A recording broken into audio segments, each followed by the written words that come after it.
Savez-vous que les trois principaux piliers du couple sont la confiance, la fidélité et la communication?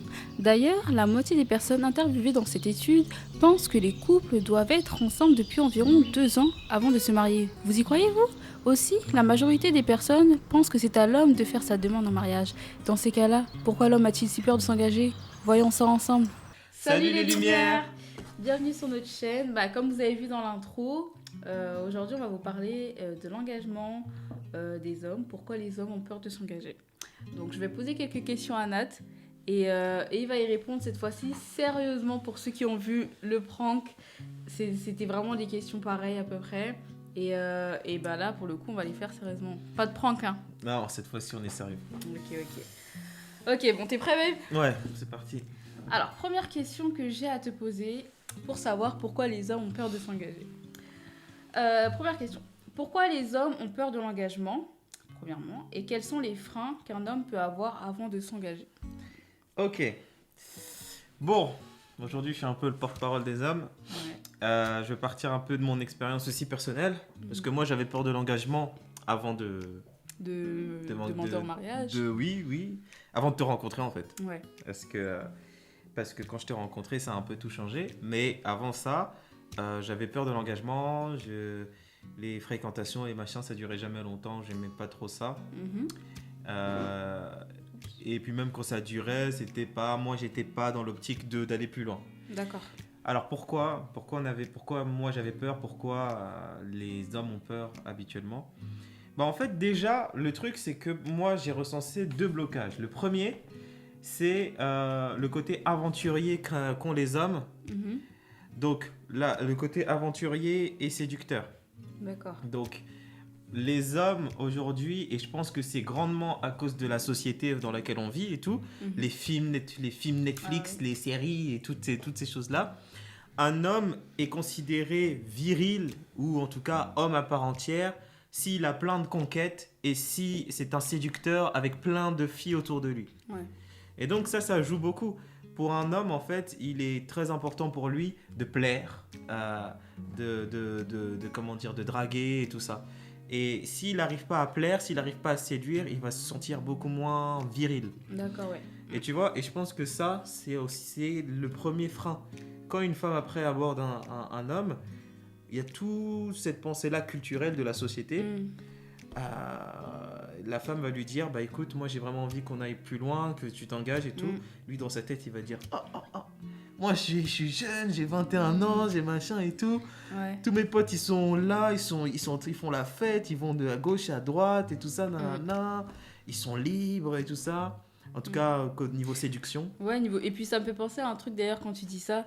C'est pour ça que les meufs, généralement, même dans les films et tout, on voit qu'elles préfèrent les bad boys et tout, les gars un peu qui ont de l'assurance, qui ont confiance en eux. Ouais, les gars qui font n'importe quoi un peu et qui trompent les meufs et tout, qui respectent pas la femme.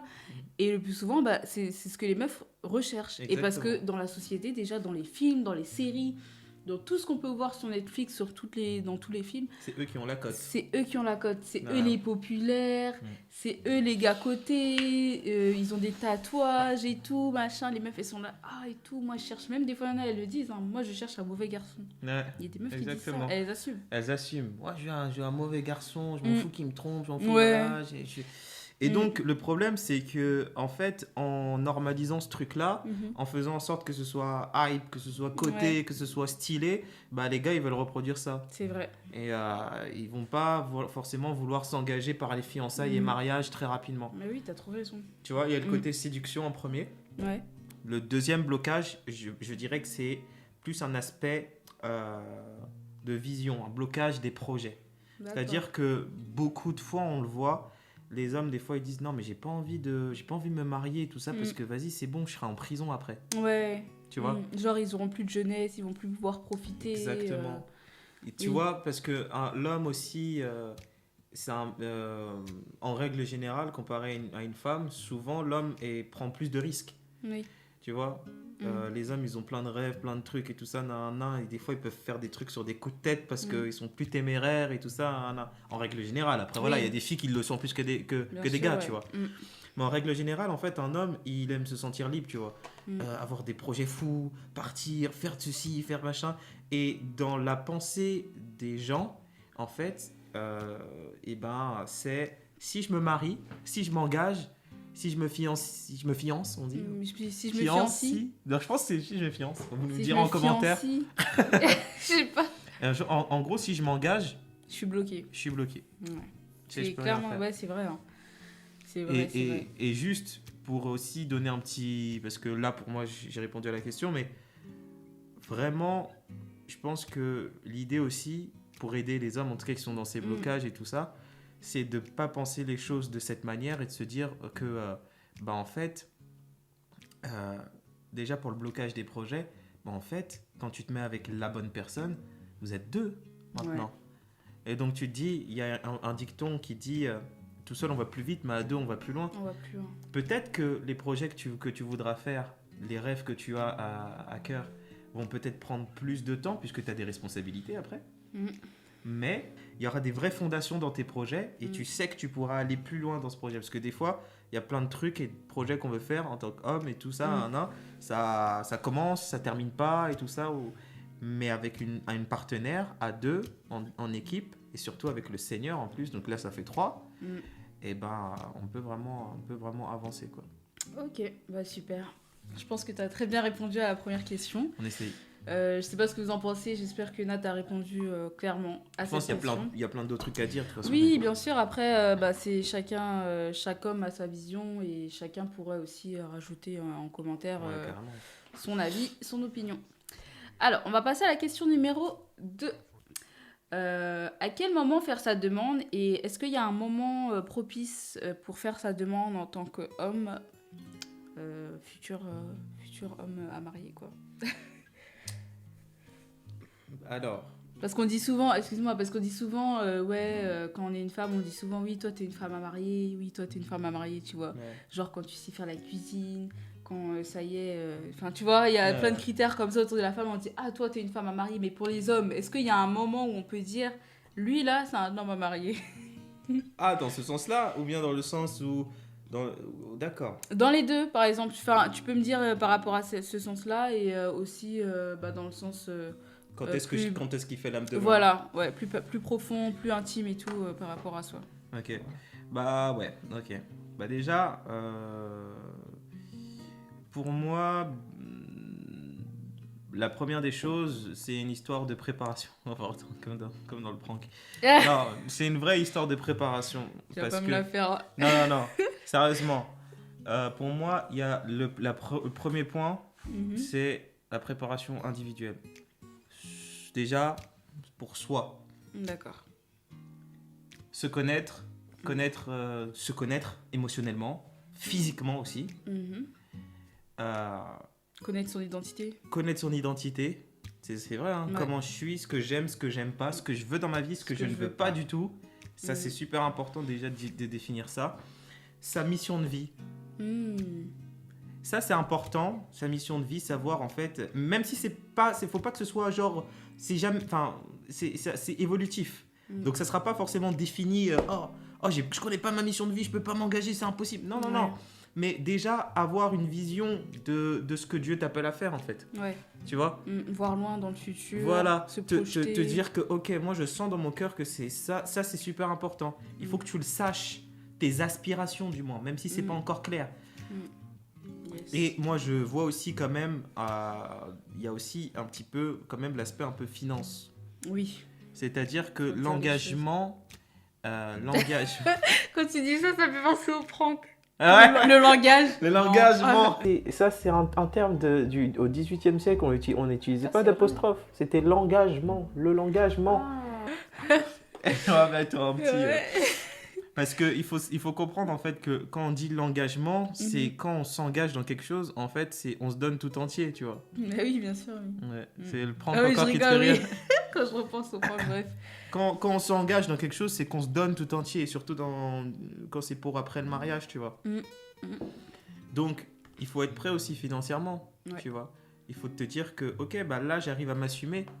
Et donc, je sais que là, je peux être capable aussi de m'occuper de la direction d'un foyer. Parce que c'est ça quand t'es un homme. Donc moi, pour moi, ces trois choses sont vraiment importantes. Et je vais les étayer un petit peu avec un verset. Miles Monroe, je ne sais pas si vous le connaissez, aujourd'hui il est décédé. Il est auprès du père. Miles Monroe, en fait, il a fait une étude. Lui, il est trop fort. Hein, et vraiment, il parle des relations humaines comme personne. Et il a fait une étude, en fait, justement, sur l'homme. Ouais. Quand est-ce qu'il doit se marier. D'accord. Et il a dit un truc qui était fort. Et on va le voir là dans Genèse chapitre 2, verset 15. On va lire deux passages très rapidement. Donc Genèse chapitre 2, juste le verset 15, si tu peux lire. L'Éternel Dieu prit l'homme et le plaça dans le jardin d'Éden pour le cultiver et pour le garder. Ok, donc le Seigneur, il a pris l'homme, ok, il l'a placé dans le jardin en lui montrant quelle était sa mission en gros. Ensuite, on voit dans Genèse chapitre 2, versets 21 à 22.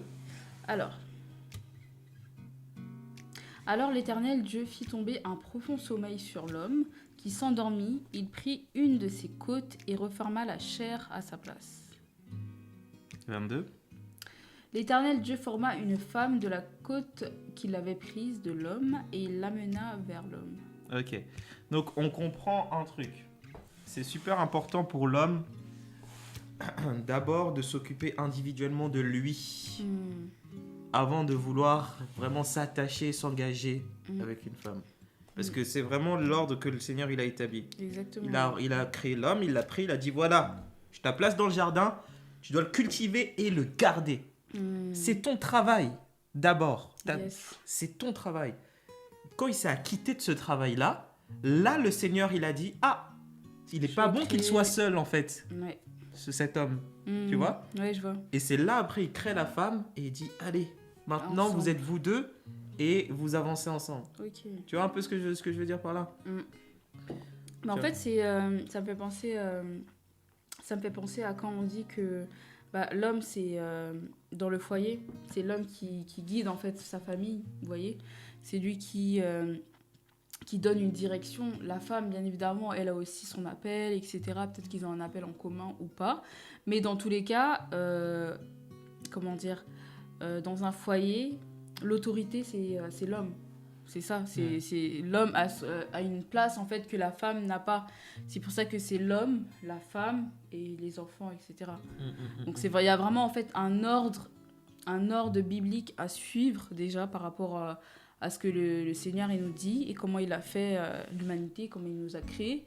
Et on peut pas en fait inverser l'ordre, mettre la femme au-dessus. On va fâcher les féministes, on va fâcher les gens, mais il faut dire ce qui est, c'est biblique. C'est le Seigneur qui l'a écrit, c'est lui qui l'a dit, et c'est comme ça qu'il nous a créés. Donc en fait, il faut respecter cet ordre. Merci. Et de nos jours, on a tendance, avec les générations qui avancent, à placer du coup la femme au-dessus. Ouais. La femme, c'est elle la boss, c'est elle qui prend les décisions, c'est elle qui gère le foyer. Voilà, elle est là, et puis l'homme à côté. C'est comme un accessoire. Ouais. Voilà. Ouais, c'est un peu ça la société aujourd'hui. C'est un peu ça et c'est triste. C'est compliqué parce qu'en fait, ça détruit l'ordre divin.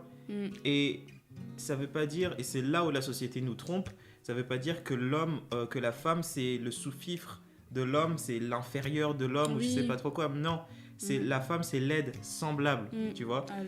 Et quand l'aide semblable est là, ça veut dire qu'une aide semblable, ça veut dire que vous vous aidez mutuellement. Parce que des fois, il y a des couples où la mission de vie de l'homme et celle de la femme ne sont pas forcément... Il y a forcément un lien parce qu'ils sont ensemble, mais ils ne sont pas forcément dans les mêmes domaines, tu vois. Exactement, oui. Donc, forcément, chacun aide dans son couloir, mais il y a une aide mutuelle qui se fait. Et dans le foyer, c'est le capitaine du bateau, c'est l'homme. Et le sous-capitaine, c'est la femme. Et eux deux, ils font en sorte que le navire, il aille bien. Quoi. Et le roi des rois, c'est... C'est Dieu, c'est lui le commandant de bord. J'y connais rien en navire. Bon, être prêt individuellement, c'est le premier point. Le deuxième point. Déjà, t'es prêt individuellement, mais maintenant, quand on dit faire sa demande, ça veut dire que t'es déjà en fréquentation avec la personne. Alors maintenant que t'es prêt individuellement, il faut que vous soyez prêt à deux. Être prêt en couple. Donc ça veut dire, le temps d'observation, est-ce qu'il a duré assez longtemps? Est-ce qu'il a été concluant? Est-ce que tu sais comment ça se passe quand elle est énervée? Est-ce que tu sais comment ça se passe, comment elle réagit Quand elle est triste. quand elle est triste, quand elle est avec tes amis? Est-ce que tu sais comment elle réagit quand elle est avec ta famille? Est-ce qu'il y a des choses, voilà, que tu n'as jamais vues. Enfin, il y a des facettes que tu n'as jamais vues d'elle, quoi. Ouais, voilà, c'est ça. Il y a des facettes que tu n'as encore jamais vues. Si tu vois que des doutes persistent ou bien il y a des éléments un peu d'ombre par rapport à la personnalité de la personne avec qui tu es, il faut que tu creuses encore. Parce que le truc, c'est le temps d'observation, c'est trop important. C'est trop important. Ça veut pas dire qu'il faut que tu restes 5 ans à observer, parce que là, ça veut dire que vraiment, il y a un truc qui va pas, tu vois. Bon, après, il y en a... Ouais. je sais pas, Après, il y en a peut-être qui sont dans ce cas, mais c'est pas un conseil que je donnerais à quelqu'un de rester en observation pendant je sais pas combien d'années. Bah oui, c'est mais et surtout quand on est chrétien et qu'on essaie d'être abstinent, voilà, c'est un peu compliqué. Mais moi, le conseil que je donnerais, c'est plus dans l'observation. Est-ce que vous êtes déjà prêt en couple? Est-ce que vraiment vous êtes observé déjà assez longtemps et tout? Parce qu'il faut savoir, après je passe à l'autre point, mais peut-être qu'il y a des choses que tu ne supportes pas. Déjà là, tu te dis, ah bah ça, moi, pour plus tard, ça passera pas. Ouais, alors, si ça passe pas là déjà, ça passera pas quand vous serez mariés. Ouais. Donc, c'est des choses à régler avant le mariage. Exactement. Il faut les régler là, tout de suite, et après voir comment ça évolue, s'il y a moyen si le Seigneur il agit, si vous priez pour cette personne-là et que vous voyez de l'évolution, du changement, de l'amélioration. À la rigueur, c'est des choses on change tous, on peut tous s'améliorer. Mais tout ça, c'est voilà, il faut en discuter, c'est avec le temps et avec la prière avec aussi. La prière.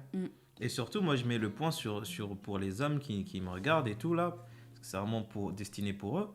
Les gars, si vous voyez qu'il y a des trucs, ça passe pas, ça n'a rien de forcé.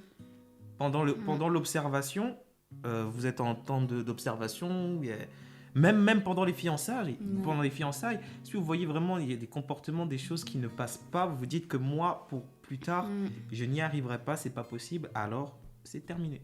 Il faut stopper les trucs. Ah oui, parce que des fois, Si, je suis d'accord, parce qu'en fait, des fois, il y a des personnes, que ce soit hommes ou femmes, ils vont se contenter de ça parce que, par exemple, ils sont déjà dans les fiançailles, ils ont déjà entamé, par exemple, la dot, enfin, je sais pas, tu vois, donc ils se disent, je peux plus faire marche arrière.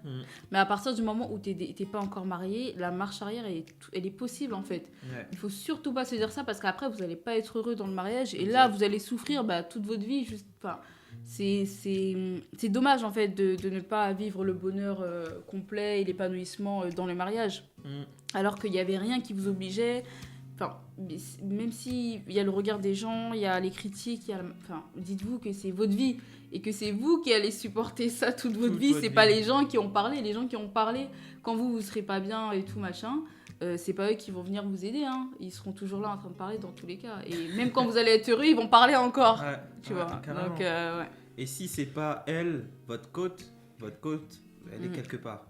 Exactement. Et Dieu, il n'est pas limité. Si c'est pas elle, la bonne personne, c'est pas elle. C'est pas elle. Faut pas forcer ou se contenter. Ou pas être pressé.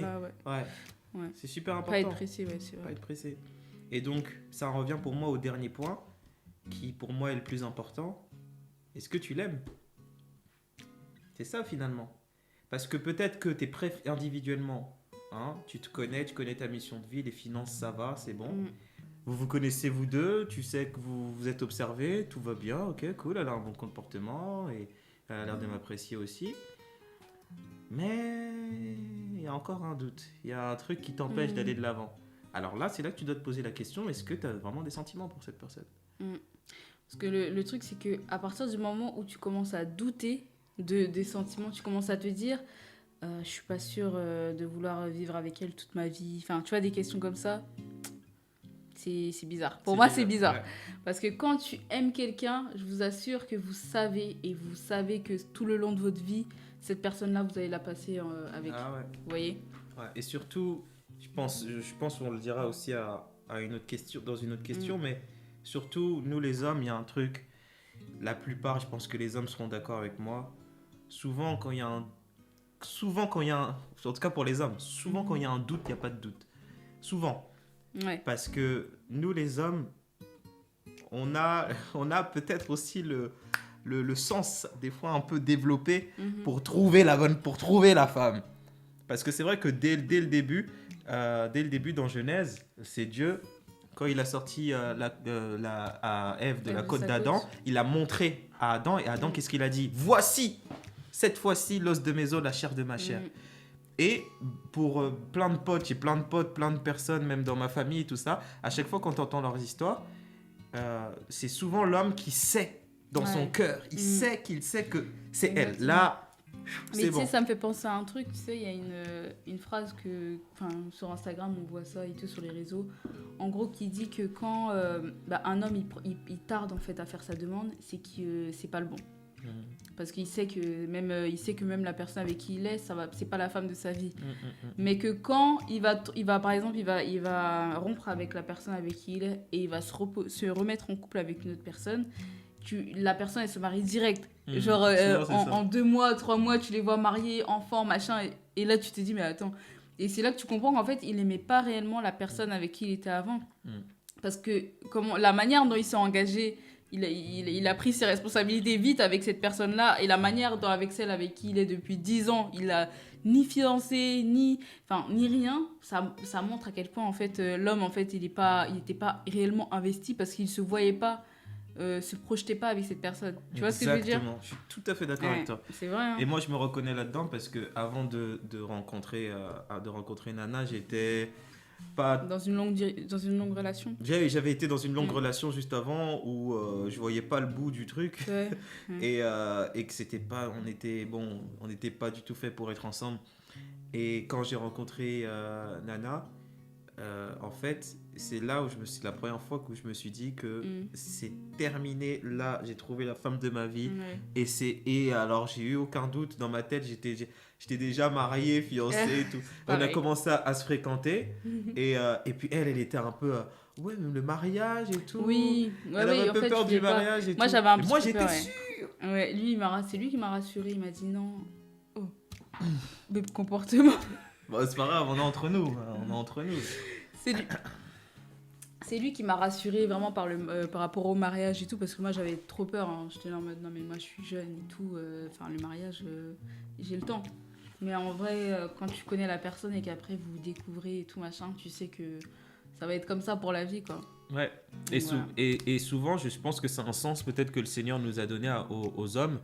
Quand on sait, on sait. Ouais. Nous, on hésite, les femmes, on est plus dans l'hésitation, dans la crainte et tout, machin. Mais c'est vrai que après, on sait aussi, on a la conviction, bien sûr. Mais c'est vrai que l'homme, il sait, parce que c'est à l'homme, en fait, de s'engager. Comme on dit souvent, c'est à l'homme de faire sa demande. C'est à l'homme c'est à l'homme de faire sa demande. Dans les règles, normalement, c'est à l'homme de faire sa demande. Après, il y a des femmes, je sais pas, qui font peut-être leur demande. On juge personne, hein, tu vois. Ouais, ils ont... Donc, voilà. C'est à l'homme de faire sa demande, c'est l'homme qui prend les responsabilités, c'est lui qui tire le foyer. Enfin, tu vois, il y a vraiment ce truc-là que quand l'homme, il sait, il prend les devants, il s'engage, il fait il fait son foyer, il grandit avec sa famille, il porte le foyer, quoi. Ouais. Voilà. Du coup, on passe à la 3e question. Comment devenir un homme de confiance aux yeux de sa future femme et de sa future belle famille? En fait, moi, ce que je pense, franchement, ça va être très simple. C'est, pour moi, tu dois prendre la famille de la personne que tu aimes, de ta future épouse. Parce que là, on parle pour les hommes, là. Ouais. Ta future épouse, tu dois prendre sa famille comme si c'était la tienne. C'est-à-dire que tu dois déjà te présenter avec une posture d'honneur, quand même, comme si tu rencontrais tes parents, tes frères et tes sœurs, dans une posture d'honneur de la famille, parce que c'est de là d'où elle vient, c'est de là qu'elle a été élevée et tout ça, tu dois les honorer, les respecter. Mais également avec une posture naturelle, c'est ça que je voulais dire. Comme tu es. Parce que le pire des trucs, c'est de jouer un rôle et d'essayer de séduire la famille et tout ça, en montrant quelqu'un que tu n'es pas. Ouais. Et après, dans le mariage ou derrière, t'es pas normal, tu parles mal, t'es violent. Voilà, après t'es quelqu'un d'autre. Non, il faut déjà dès le début, faire tomber les masques. Alors, je m'explique. Ça veut dire quoi? Ça veut dire que tu dois honorer la famille. Ok? Tu dois montrer. Il faut que la famille voit aussi que avec cet homme-là, ma fille elle est protégée, ma soeur elle est protégée, tout ça, nanana, elle est bien, il n'y a pas de souci, tout ça, nanana, il prend bien soin d'elle, il l'aime, il est sérieux. Et tout ça, c'est super important. Mais il faut aussi qu'ils comprennent quelle est ton identité et ton caractère.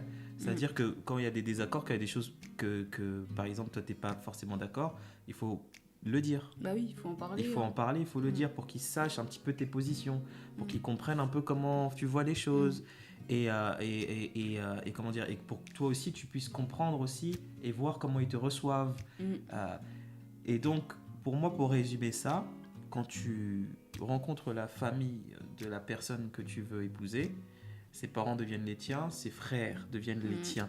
Donc, c'est-à-dire que tu te comportes comme si tu étais un fils de la famille et un frère de la maison, tu vois. Exactement. Tu es naturel et voilà, tu honores les parents, tu honores la famille et voilà, tu es naturel également. Donc, moi, je pense que c'est ça qui peut être intéressant. Ouais, bah, super.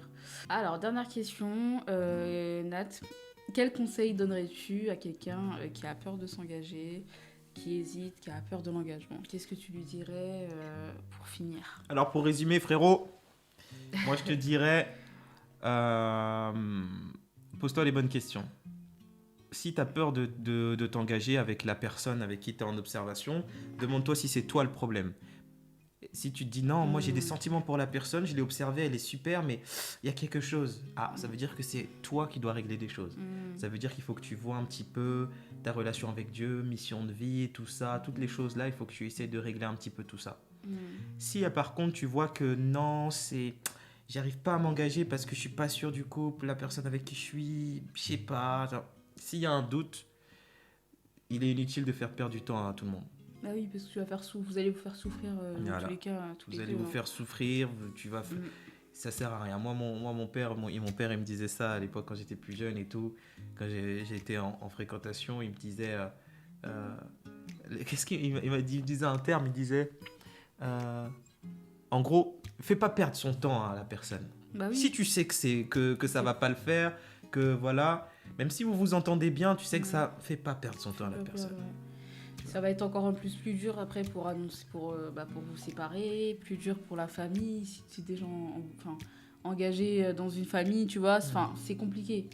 Là, c'est une question après de cœur et tout, et il vaut mieux ne pas blesser les gens et voilà, terminer en bon terme, Exactement, discuter, et puis, voilà, vous terminez en bon terme, c'est pas que vous êtes des personnes mauvaises, c'est que vous n'êtes pas les bonnes personnes l'un pour l'autre. Vous séparez et que vous n'êtes pas fait l'un pour l'autre. Exactement. Donc pour moi, c'est ça. En résumé, pose-toi les bonnes questions. Est-ce que c'est moi le problème? Est-ce que c'est le couple le problème? Ou si tout va bien, alors c'est quoi le problème? Le problème, c'est peut-être que tu n'as pas de sentiment pour la personne. Et donc dans ce cas-là, voilà, sonde-toi, prie. Et si ça ne le fait pas, coupe. Tant que tu es en observation, tant que tu es en fréquentation, tant que tu es en fiançailles, coupe. Frérot, coupe. C'est pas grave. Coupe. Parce que quand tu es marié, tu es marié. C'est un bonheur le mariage. Mais c'est un bonheur quand tu es avec la bonne personne. Ouais. Quand tu te maries pas comme il faut, ça peut aussi être une prison. Donc voilà, je pense que c'est ça que je dirais. Super, tu as très bien répondu. Donc voilà, Nat, il a répondu à toutes les questions par rapport à la pensée des hommes. On espère que ça a pu aider les femmes du coup à comprendre un peu mieux comment les hommes pensent. Et puis si vous les hommes, vous avez encore des choses à rajouter, n'hésitez pas à rajouter dans les commentaires. Ouais, carrément. S'il y a des choses, vous vous dites ah ouais, que j'aurais pu rajouter. S'il y a des hommes qui sont là, franchement, dites vos peurs, dites vos craintes, on en parle ensemble. Et j'espère aussi qu'il y a des hommes qui vont regarder et qui vont se reconnaître là-dedans. Et voilà, avec notre petite expérience, on espère qu'on vous aura aidé. Et juste avant de finir la vidéo, je vous dire au revoir, on voulait faire un petit shout-out. On voudrait mettre un peu la lumière sur un de nos abonnés. Ça fait toujours plaisir de vous mettre en lumière, comme vous êtes aussi des lumières. Alors, l'abonné de cette vidéo, du coup, c'est... C'est Sarah Vanier. Sarah Vanier. Sarah Vanier. Sarah Vanier. Un truc que tu annonces à l'auto. Donc voilà, Sarah Vanier, on te bénit. On t'envoie plein de bénédictions et merci encore Sarah. Pour ton soutien et pour ton message sous nos vidéos. On connaît pas ta vie, on sait pas ce que tu traverses peut-être en ce moment, mais on tient vraiment à te bénir, à te Ouais. remercier parce que tu nous soutiens, tu nous suis et nous aussi on te soutient de là où on t'est. Voilà. On prie pour toi Sarah et vraiment que tous tes projets, tout ce que tu vas faire, tout ce que tu vas entreprendre dans Yes. ta famille, dans tes affaires, tout émotionnellement, financièrement, professionnellement, que tout aille pour le mieux au nom de Jésus. Amen. Bah, très vite les lumières. N'hésitez pas à aimer la vidéo, à partager Partagez, likez, commentez. et Tu vous vois. abonner si vous êtes pas Ouais. abonné surtout. C'est pas un péché, mais presque, presque. Voilà, bon, on vous dit à la prochaine. Ciao. Bisous. Ok, on va à la plage. Ça vient